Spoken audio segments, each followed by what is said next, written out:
आहेस तू? शिवाजी शिवाजी शहाजी शहाजी भोसले. स्वतःला काय छत्रपती समजतो? नुसतं समजत नाही आहेच. वा वा वा.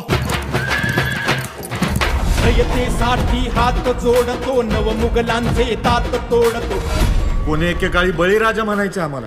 भिकाऱ्यापेक्षा वाईट अवस्था आहे आमची. काय थेरड्या? पायतानाच्या चमड्यासाठी आहे ना लय जनावर मारत्या. जनावराच्या ऐवजी शेतकऱ्याचा कातडा वापरला ना, अहो लय धंदा. शेतकऱ्यांच्या साथीनं आम्ही आमच्या स्वराज्याची गुढी उभारली. त्या शेतकऱ्यांची अशी अवस्था बघवत नाही तात्या. सगळ्यांनी त्यांच्या समस्येकडे पाठ फिरवली असेल, पण मी नाही फिरवणार.